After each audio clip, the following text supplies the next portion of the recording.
नमस्कार. मी भाऊ तोरसेकर. तुम्ही बघत आहात प्रतिपक्ष. मित्रांनो, तुम्ही कोळी नावाचा कीटक बघितला असेल, ज्याला हिंदीमध्ये मकडजाल म्हणतात. तो असं आपल्या शरीरातून एक चिकट धागा निर्माण करतो आणि त्याचं एक जाळं विणतो आणि त्या जाळ्यामध्ये कुठचा तरी कीटक बेसावतपणे येऊन अडकतो. अडकतो म्हणजे ते कोळिष्टक असतं, ते चिकट असतं. त्याच्यामध्ये एखादा कीटक असेल, माशी असेल, मच्छर असेल, फुलपाखरू असेल, ते येऊन अडकतं. म्हणजे काय होतं, तर तो चिकट धागा त्याच्या अंगाला चिकटतो आणि जितका ते धागा झटकण्याचा, चिकटपणा झटकण्याचा प्रयत्न हा कीटक करतो, तितका तो त्या जाळ्यात अधिक गुरफटत जातो.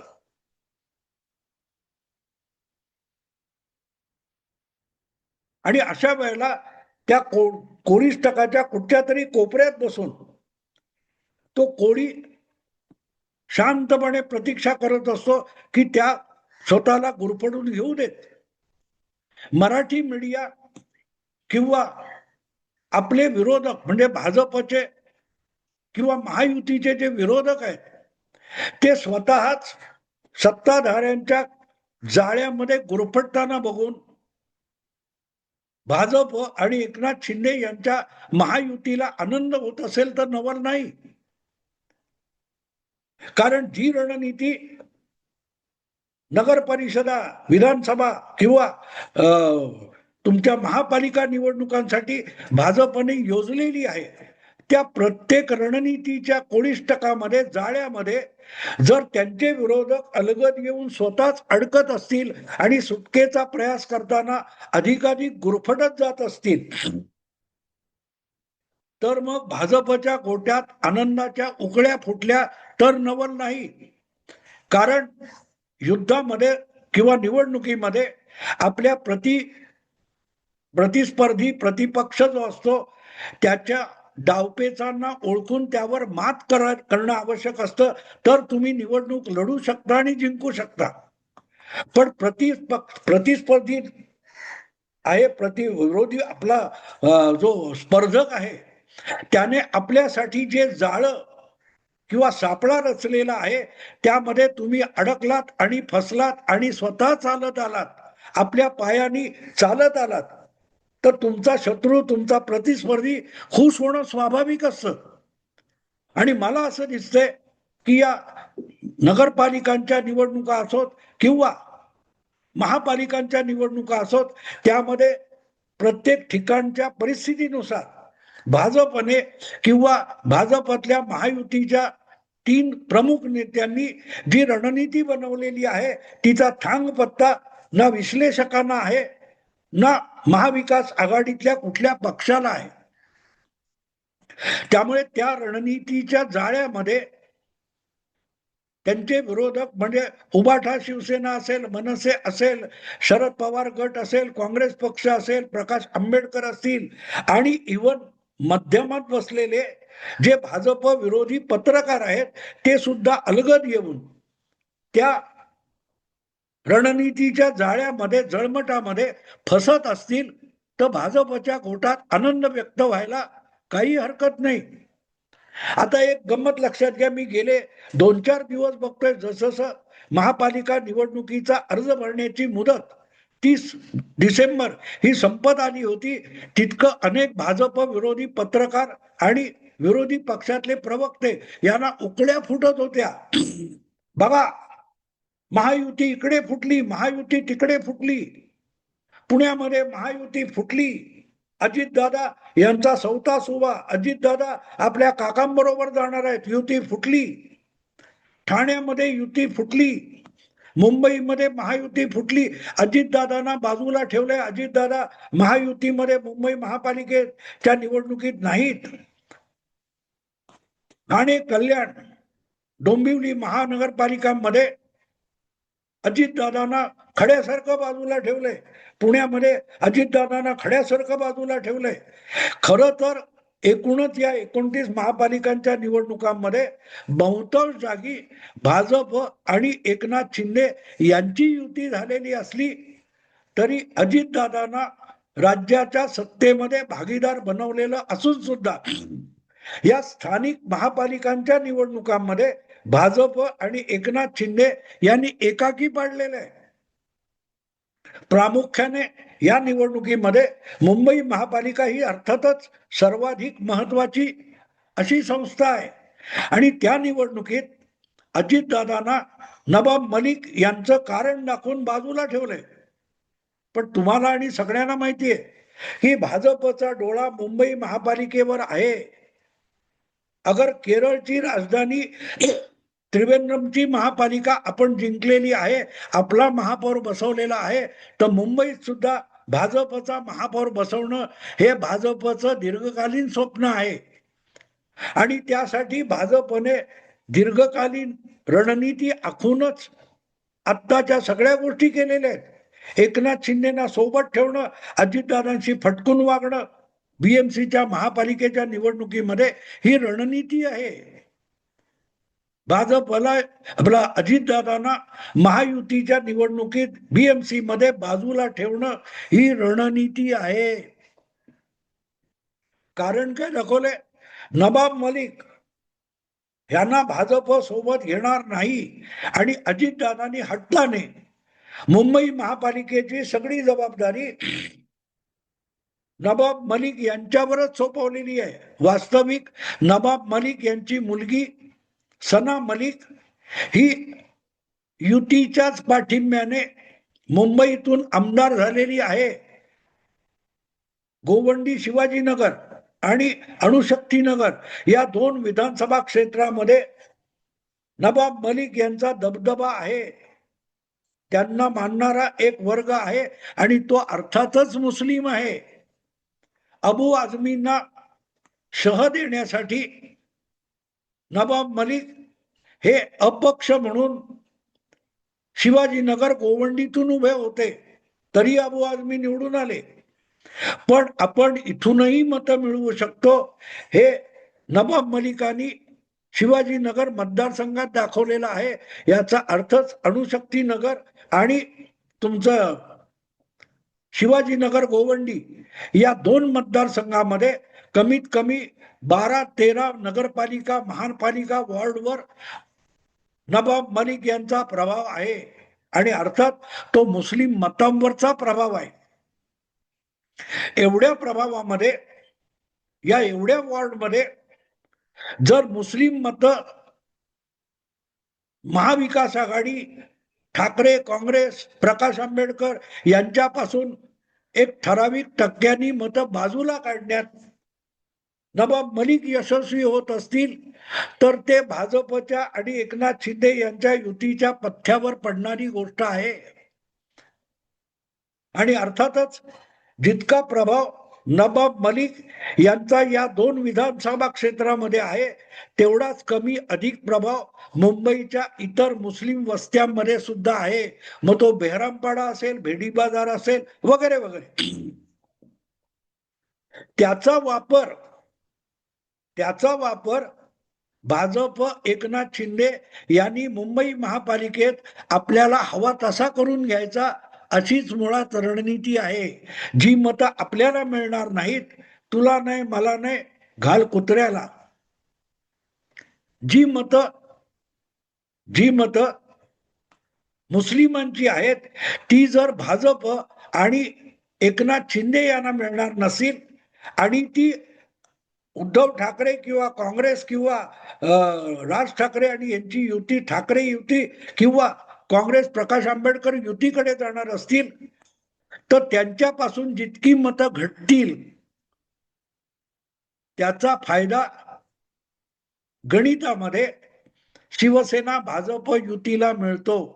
आणि म्हणून दाखवायला अजितदादा यांना महायुतीच्या निवडणुकीत बाहेर ठेवण्यात आलेला आहे.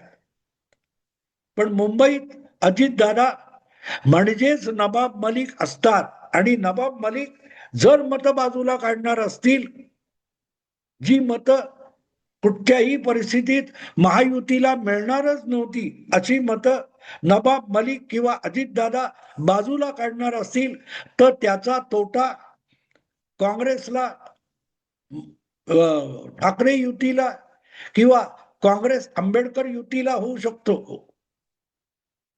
तो तोटा काँग्रेसला होऊ शकतो, आंबेडकरांना होऊ शकतो, ठाकरे युतीला होऊ शकतो, तो तोटा शिवसेना भाजप युतीला होतच नाही. आणि म्हणून आपल्या शत्रू गोटातली काही मतं त्यांच्यापासून तोडणं, वेगळी काढणं किंवा वाया घालवणं हा भाजप शिवसेना युतीच्या रणनीतीचा भाग असतो. त्यामुळे मुंबईत महायुतीत अजितदादा नाहीत म्हणजे महायुती फुटली याचा आनंदोत्सव करणारे किती मूर्ख आहेत हे तुमच्या लक्षात येईल. अजितदादांना नवाब मलिकांचं कारण दाखवून युतीच्या बाहेर ठेवणं हा म्हणूनच रणनीतीचा एक भाग आहे, डावपेच आहेत. तो ज्यांना कळला नाही त्यांना युतीमधून अजितदादांना बाजूला ठेवलं, याच्या आनंदाच्या उकळ्या फुटल्या. पण अजितदादांना बाजूला ठेवून मुंबईत भाजपने आपल्या परीने एक डाव खेळलेला आहे. तो डाव ज्यांना कळला नाही त्यांना युती फुटल्याचा आनंद होईल, पण त्यामुळे भाजपला काडी मात्र नुकसान होत नाही. शिंदे भाजप युतीला काडी मात्र नुकसान होत नाही. तर तुम्हाला आनंदाच्या उकळ्या कशाला फुटल्यात? कारण तुम्हाला डावपेचच कळलेले नाहीत. पुण्यामध्ये अजितदादांना बाजूला ठेवणं की अजितदादांना युतीत घ्यायचं नाही, पिंपरी चिंचवड आणि पुण्यामध्ये जर गेल्या वेळेला अजितदादांना किंवा अजितदादांच्याच राष्ट्रवादीला हरवून भाजपने पिंपरी चिंचवड आणि पुणे महापालिका जिंकलेल्या असतील तर आज अजितदादांना ठेवलं बरोबर तर विरोधी पक्षाचा स्पेस काँग्रेस, शरद पवार गट, शिवसेना यांना मिळू शकतो. तेव्हा अजितदादा विरोधी पक्षात बसणं, आपल्या विरोधात लढणं ही भाजपची गरज आहे, महायुतीची गरज आहे. जेवढा एकूण मी तुम्हाला एक गंमत सांगतो, आपण ते जाहिरातीत बघतो ना, buy one get one free. मी 99 साली जेव्हा अमेरिकेला गेलो होतो तेव्हा हे पहिल्यांदा बघितलं. कुठे ते मॉल बघायचो आणि तिथे असायचं bye one get one free. म्हणजे चपलाचा एक जोड घ्या, त्याच्या बदल्यात दुसरा जोड तुम्हाला फुकट. मी तिथे होतो, तिथे माझे मित्र होते, त्यांना विचारतो हे काय रांगड आहे? एक मोफत देण्यापेक्षा हे मॉलवाले अमेरिकेतले तेव्हाचे 25 वर्षापूर्वीची गोष्ट आहे, तर ते 50% सूट का देत नाहीत? आपल्याकडे काय असायचं, 50% ऑफ, ऑफर चालू आहे, 50% ऑफ. अमेरिकेत तीच ऑफर वेगळ्या पद्धतीत दिली जात होती. Bye one get one free, एक विकत घ्या दुसरी वस्तू फुकट. दुसरी वस्तू म्हणजे चप्पल असेल तर चप्पल, फ्रीज असेल तर फ्रीज. याचा अर्थ असा की तुमच्याकडे 100 रुपये असतील तर आमच्याकडे 100 रुपयात तुम्हाला 50 रुपयाच्या 2 वस्तू मिळतील. म्हणजे तुमचे 100 रुपये आमच्याच मॉलमध्ये खर्च करायचे.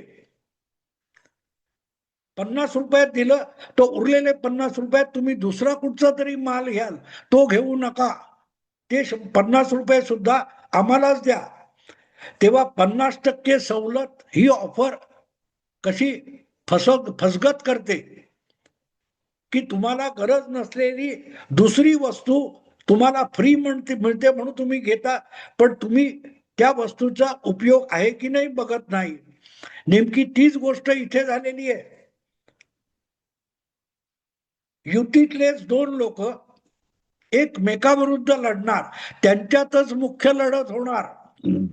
याचा अर्थ असा की पिंपरी चिंचवड पुण्यामध्ये काँग्रेस, शिवसेना, उबाठा किंवा आणखीन कुठचा मनसे वगैरे पक्ष असेल, शरद पवार गट असेल, त्यांना स्कोपच उरत नाही.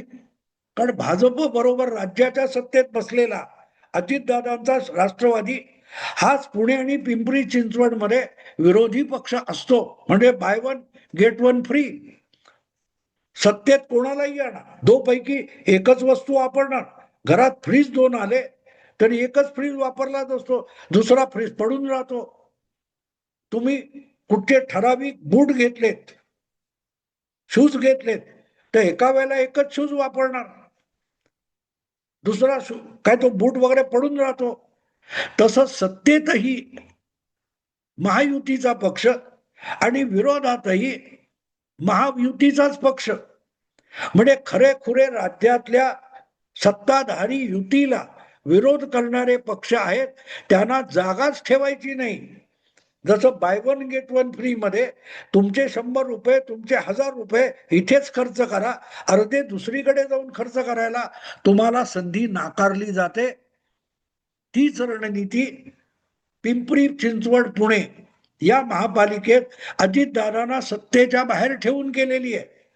मुंबईत तीच रणनीती खऱ्या विरोधी पक्षांना मुस्लिम मतं मिळत असतील तर त्या मुस्लिमांपैकी काही मतं त्यांच्यापासून दूर ठेवण्यासाठी राबवली गेलेली. आणि त्यामुळे महायुतीतल्या अजितदादांना या स्थानिक संस्थांच्या निवडणुकांमध्ये वेगळं ठेवलं गेलं, बाजूला ठेवलं गेलं. महायुतीच्या महापालिका निवडणुकीतून अजितदादांना भाजप, शिंदे किंवा कधी कधी एकट्या भाजपने बाजूला ठेवलं. ही रणनीती आहे. त्याला युती फुटली म्हणता येत नाही, पण खुळे लोक युती फुटली, या शहरात फुटली, संभाजीनगरमध्ये फुटली, अहिल्यानगरमध्ये फुटली, जळगावमध्ये युती फुटली. या बातम्या रंगवण्यात रमलेले जे खुळे आहेत त्यांना रणनीतीच कळलेली नाही. या सगळ्या निवडणुकीचं जे मकडजाल कोडिष्टक भाजपने अतिशय धूर्तपणे विणलेलं आहे, त्यामध्ये भाजपचे मित्र पक्ष सोडून उरलेले जे पक्ष आहेत त्यांना त्या कोडिष्टकाच्या जाळ्यामध्ये इतकं गुरफटून टाकलेलं आहे की जितके ते त्यातून सुटायचा प्रयत्न करतात तितके ते अधिकाधिक ते मकडजाल अंगाला चिकटून त्यात अधिकाधिक अडकत जात आहेत आणि त्याचा त्यांना पत्ता नाही. कुठल्या तरी एका लोकसभेच्या भाषणामध्ये पंतप्रधान नरेंद्र मोदींनी एक शेर सांगितला होता, दुष्यंत कुमार वगैरे कोणाच्या तरी एक काव्य पंक्ती सांगितल्या होत्या कि तेरे पैरों तले जमीन नहीं, अजूबा ये है कि तुझे उस पर भी यकीन नहीं. महाराष्ट्रातल्या विरोधी पक्षाची अवस्था नेमकी तशी झालेली आहे की आपल्या पायाखाली जमीन नाही, आपण अधांतरी त्रिशंकू झालेलो आहोत. आपलं राजकारण त्रिशंकू आहे. या महापालिका निवडणुकीत याचा सुद्धा पत्ता ज्या विरोधकांना लागलेला नाही ते या महापालिका निवडणुकीत भाजपला आणि महायुतीला हरवण्याच्या गमजा करतायत. अजितदादांना युतीपासून अधिकाधिक महापालिका क्षेत्रामध्ये बाजूला ठेवण्यामागचे डावपेच त्यांना कळलेले नाहीत. तो डावपेच आहे, त्याला युती फुटली म्हणता येत नाही. हे ज्या दिवशी यांच्या डोक्यात प्रकाश पडेल ती तारीख 16 जानेवारी नंतरची असेल. एवढंच बोलून थांबतो. आवडलं लाईक करा, शेअर करा आणि प्रतिपक्षाला सबस्क्राईब करा. नमस्कार.